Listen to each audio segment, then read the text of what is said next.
Hello and welcome everyone to the Tech Sharmit podcast. Today I'm here with another special guest, Mr. Craig Goodman. Craig has joined us all the way from Australia. If I talk more about Craig, then he's a seasoned channel manager with over 30 years plus experience in information technology.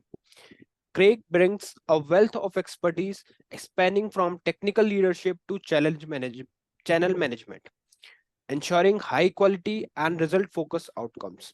In this episode, we will explore the highlights of his technical journey and career milestones. But before we start the discussion, I'd like to thank Craig for joining us today in this episode. And now I request you to please initiate the discussion by telling us something about yourself. Well, thank you very much first for inviting me on the podcast. I'm really excited, and it's certainly an honor to be on there. My name's Craig Goodman. I look after the data analytics and automation partners for my business systems. We're a IBM software and hardware value-added distributor in Australia. We work out head office in Sydney, and we look after the majority of the analytics partners that sell IBM software out of Australia. Okay. All right. So, Craig, now we would like to hear more about your technical journey. As we know that you are IPM champion, one of well-known IPM champion. So, how like you started your journey with IT industry, and what is your experience like for the 30 years, and what exactly motivated you to pursue your career for this particular domain or industry? Yeah, well, I was always interested in computers when I was young. I started with my first computer, which was a Commodore 64 back when I was in primary school. I followed that up with a Commodore Amiga when I was in high school. And then I got my first Intel PC, a PCXT, when I went to university. When I went to uni, I studied COBOL, Pascal, and database theory. And scarily enough, the languages and theories are pretty much still relevant in the market 30 years later, even though IBM is trying to convert everyone off COBOL and make them Java programmers. I got my first start in the industry when I was doing some PC support for a ERP system. And that started me dabbling in database development. I built a little niche for myself in databases and analytics, and I found that was pretty much where I really enjoyed what I was doing. My next role sort of was in database development. I was utilizing the old Microsoft Access and Visual Basic, and this kind of morphed me into rudimentary data warehouse design at the very beginning of the data warehouse industry. From there, I pretty much spent the next 20 years consulting on data warehouse projects and building analytics solutions for companies like Star Trek Express, Fitness First, and Woolworths. I seem to gravitate towards supply chain companies because they're always complex, and it kept me away from finance, which is the part that I always found quite boring. I was always interested in optimizing that next supply chain. I was then had a project where I was working with a supply chain company. I was architecting an IBM-based solution using tools like Cognos, TM1, SPSS for a client when my business systems, the company I work for now, offered me a position in pre-sales/channel management. I was kind of ready for a change. It gave me the opportunity to get experience in a huge range of IBM software while expanding my experience in relationship management and channel sales. I really wanted to sort of not post myself as a typical techie, and I wanted to get involved a bit more with the business. So it was a great opportunity, and I've been enjoying this role and the ever-changing ecosystem with IBM and its partners for probably the last 13 years. In the last 4 years, I've been an IBM champion in security and ecosystems and analytics, and doing my best to keep evangelizing the IBM stack and strategy, even though I've been involved for IBM software for sort of 20 years, I imagine. Interacting with my IBM champions has been really rewarding of late, especially attending events like Tech Exchange in Las Vegas, which I very much enjoy attending, and for the technical content, obviously. So that's pretty much my life story. All right. So thank you so much for sharing all this information with us. So here I would like to ask you a bit about mentorship, like to whom you consider as your mentor, like throughout your this technical journey, or if any particular moment that inspired you to, like, or that motivated you, or if any person is there in your life, like to whom you consider that yes, this is the person who really motivated me. Look, I'd say I have a particular lecturer at university who was actually my database lecturer, Okay. and they were the person who convinced me sort of that that was a technology that I really wanted to dig my teeth into. I could understand it. I could understand its use in the market, Mhm. and I dug deep. And so that from a functional perspective, I guess that's where that was. Um, I would say I guess you can see from the posters behind me, I'm very much into basketball. Okay. So I've read a lot of books from a lot of basketball coaches in my time, Mhm. and I get a lot of inspiration from sporting coaches. They do a lot of mentoring. There's a Mike Krasinski who coached Duke, who's a very inspirational basketball coach that I take a lot of motivation from. He had a lot of techniques for motivating people and motivating yourself.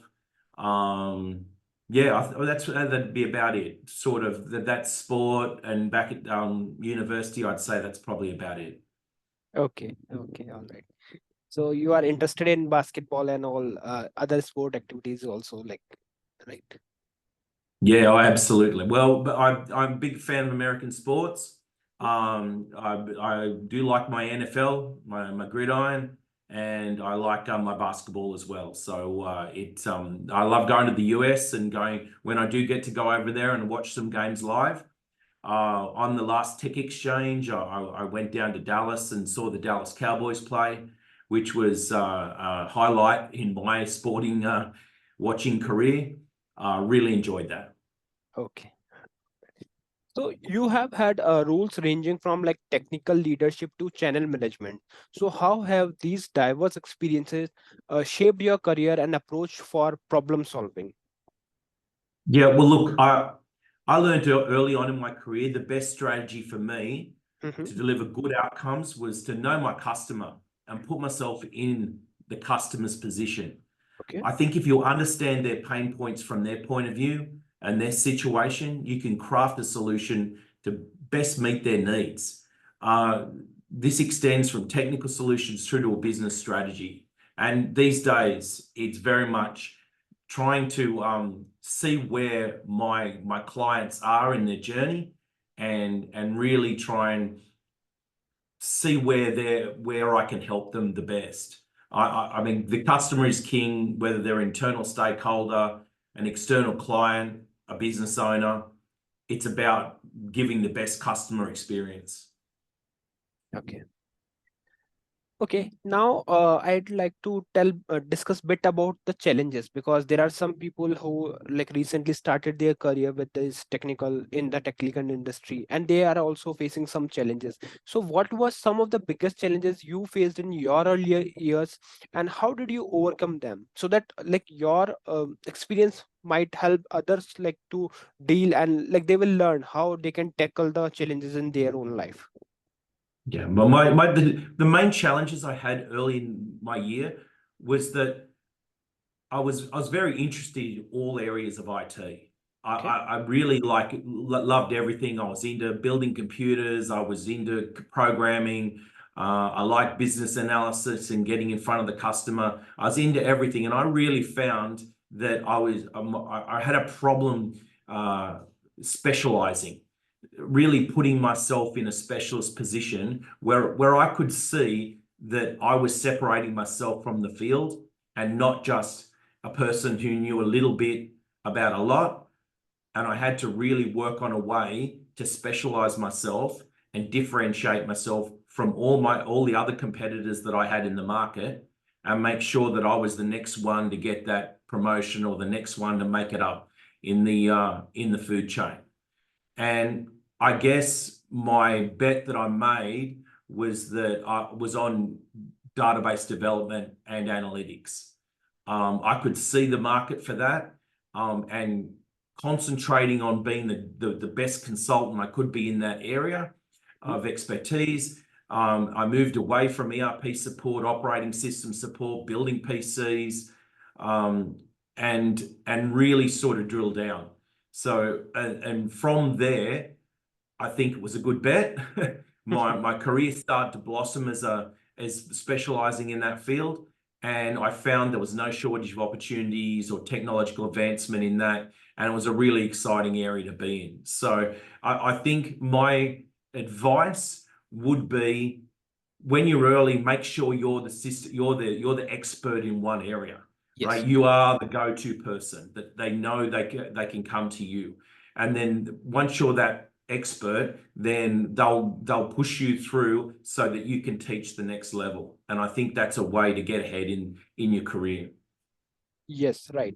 Like it's always better to figure out your exact domain, like in which you are interested in, and then accordingly you can prepare yourself to pursue that Yeah, particular. I think it's okay. By all means, people should try everything if they're unsure of what they're interested, especially when you're young, you don't know, Yes. right? Yes. Try everything. But once you do, if you can watch the market, if you can see what you're interested in, if you can make a bet on an area in IT that you think is going to be the next big thing, and then you just drill down on that as hard as you can, and then you get to that level of expertise, and that will push you to the next. Oh, excuse me. Yep.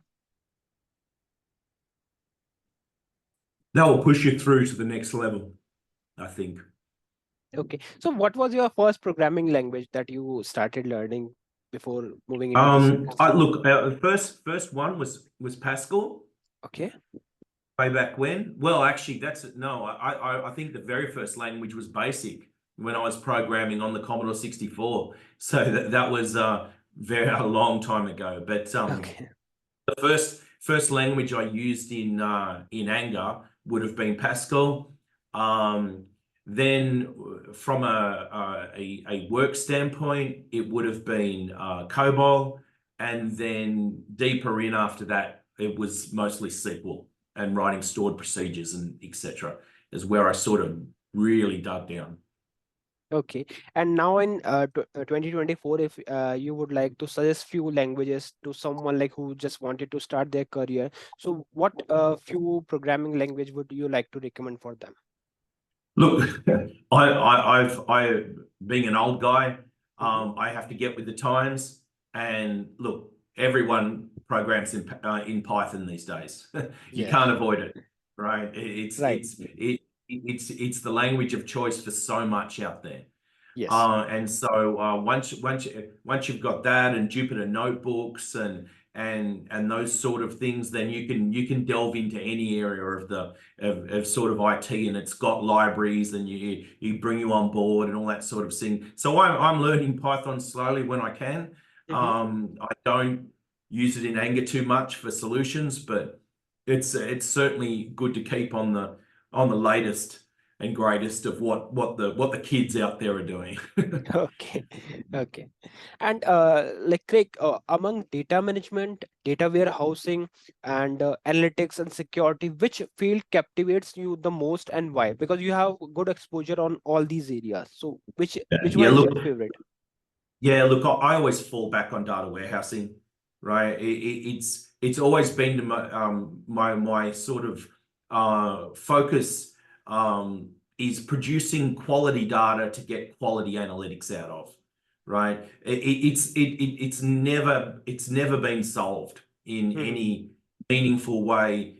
It goes in and out of fashion all the time. People get into data quality, they get out of data quality, they think they can just throw a lot of servers at it. And from my point of view, my expertise is to build that quality layer of data that you get from a properly configured data warehouse that then allows you to produce the analytics, to produce quality AI outcomes. Right? You can't do it. There's a saying with in IBM. They say you can't have AI without IA, which is the information architecture. And I think that still rings true for from my experience. Without a nicely architected data warehouse, really a lot of things just don't happen, and you get garbage in and garbage out. Okay. Okay. And now I would like to talk a bit more about the data management, like how have data management and warehouse technologies evolved during your career, and what are some of the most significant changes you have observed in this area? Yeah. Yeah. So look, most of the advances, I would say, in data warehousing, the tools honestly haven't actually changed that much. Where the real changes come from speeds and feeds, right? It's having larger databases, it's having faster databases, it's having more access to databases. You had your traditional OLTP databases, which kind of made way to OLAP cubes and then columnar indexes. You went through to sort of data appliances, and then you ended up where we are now with cloud-based data warehouses as a service. And I think the next stage, if we're not there already, is then almost the LLM stage, where we've got large language models. We're almost throwing the data in a big pile and then just throwing as much processing power at it as we can and then asking questions. I think the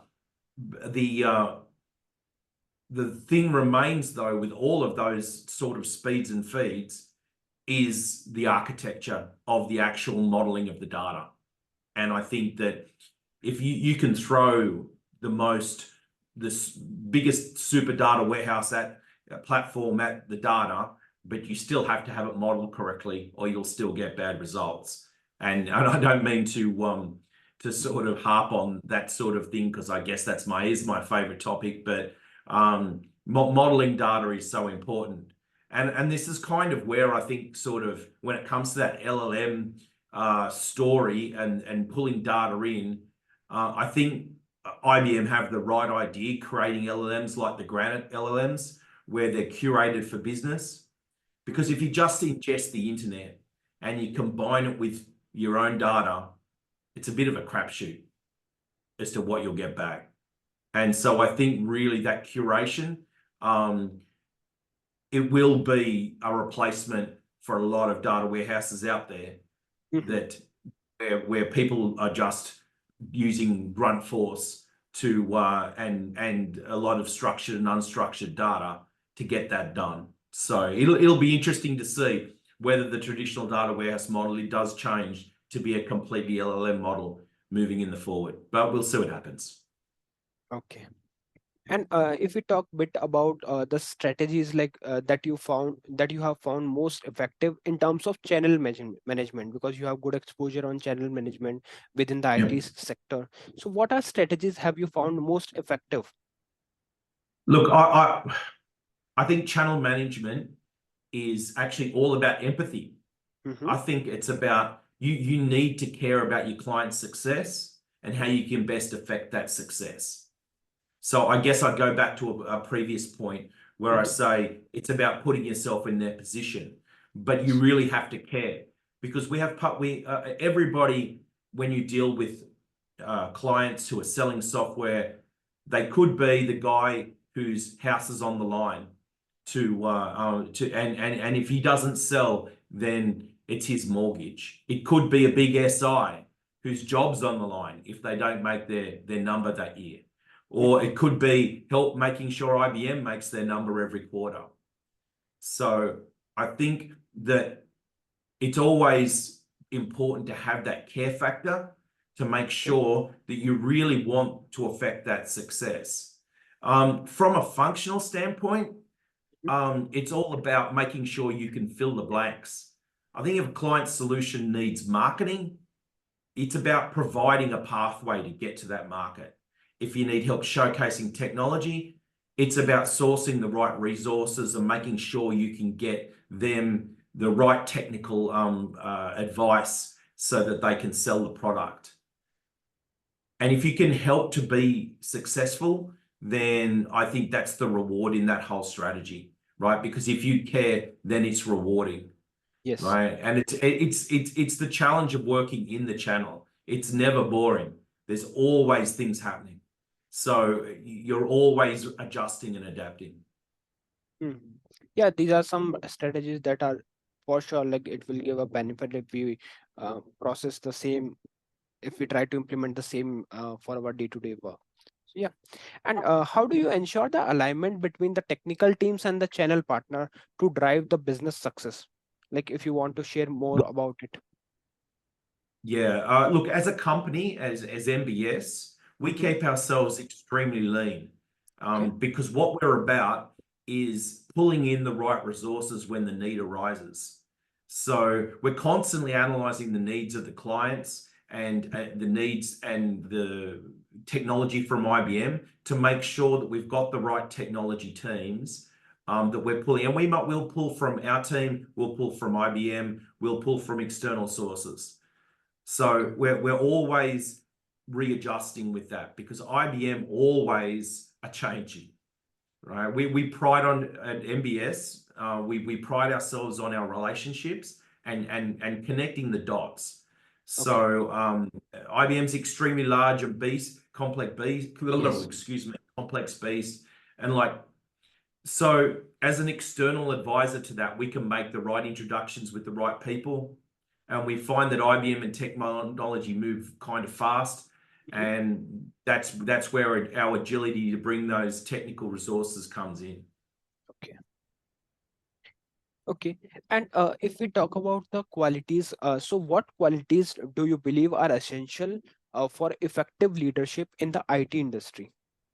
Yeah, look, this is a very old one, but I think it's still very apt.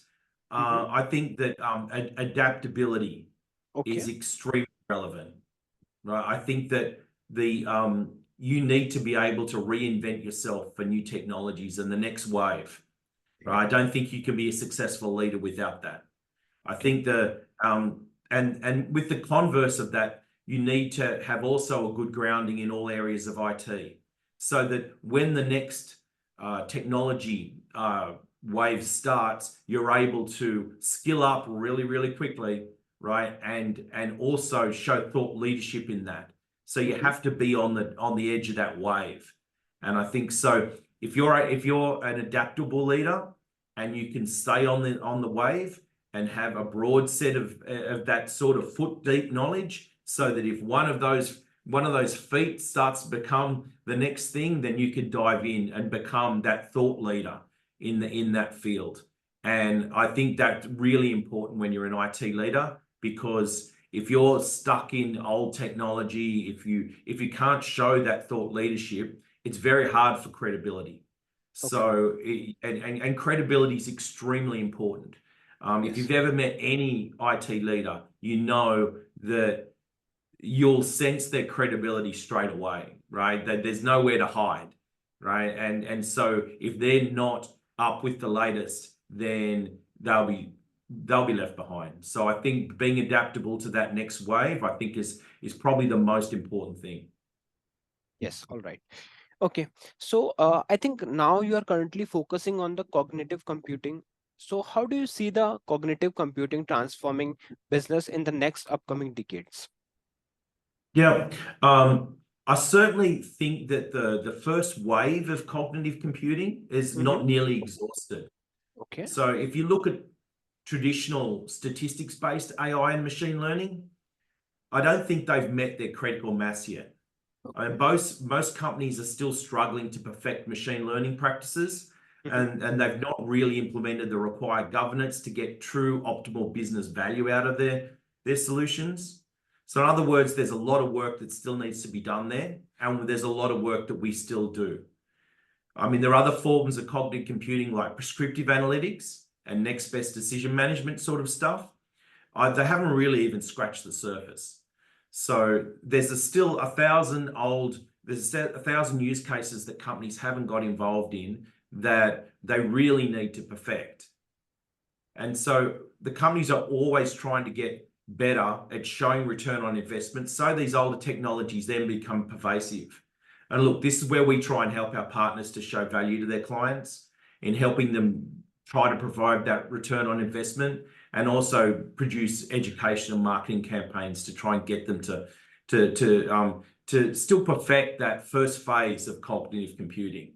Now, look, saying that, the company's really moving quickly now on this newer generative AI and large language model technology, right? And we're still in the early stages, Yes. but it'll be revolutionary, and it is being revolutionary for sort of automating tasks that are repetitive and anything that's been done before, right? And what it's doing is and what it will do is will cause businesses to have a laser-like focus on their key differentiators or their value proposition in their actual business.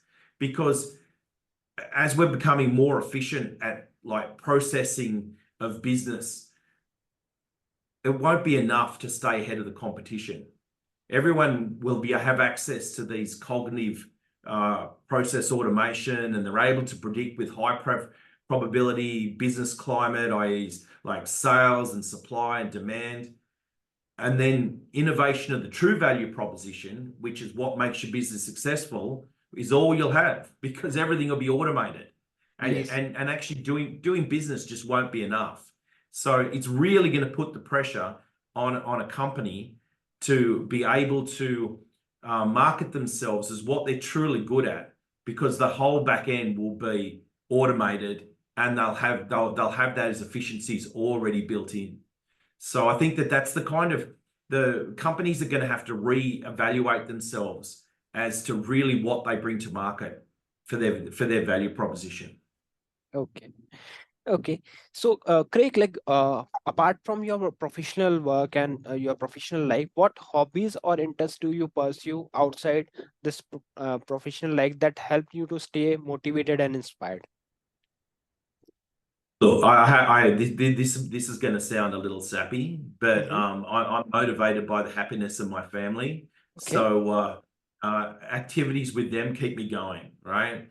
But and I'm getting old, so I'm looking towards retirement. So it's making the best of what time we've got, right?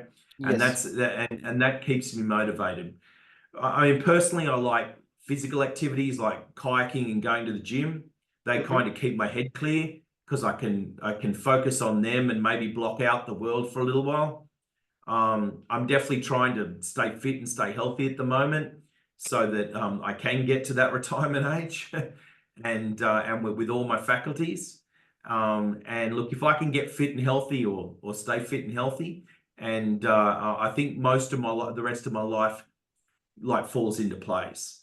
And I also can cook a pretty damn good curry, so Okay. I don't mind cooking as well. So that's always an interesting like, I like it as a cap off for the day, so that you can you reevaluate your day and cook a nice meal, and then have a think about what you've done and get yourself motivated for the next one. Okay. All right. Okay. So, I think we are good for now. But before we wind up this session, I would like to talk bit about the pictures that is in your background, like the three pictures, which is, I think, related to your basket ball, right? Yep. So could you please tell a bit about these three pictures? Yeah, sure. So we've got my favorite poster from my childhood, which is Michael Jordan when he Okay. did his free throw line dunk. Mm-hmm. One of the most famous basketball posters of all time and photos of all time, Okay. and from what many would say would be the greatest player of all time. Yes. My middle poster is my favorite rugby league team, my local favorite rugby league team, which is Parramatta. Mm-hmm. Unfortunately, they are a labour of love, because they haven't really had a winning season since 1986. So Okay. we wait, and they are, as I say, a labour of love. Now, the third one is was my local basketball team that I Okay. supported. Unfortunately, they no more, so they closed down. Okay. But I held season pass tickets with them for quite a long time, and that was a really exciting, really awesome time for, say, 5, 6, 7 years of my life, where we went to the basketball every weekend. It's actually where the birth of my son happened, in the middle there. So I was taking my son to the basketball, and yeah, very happy memories.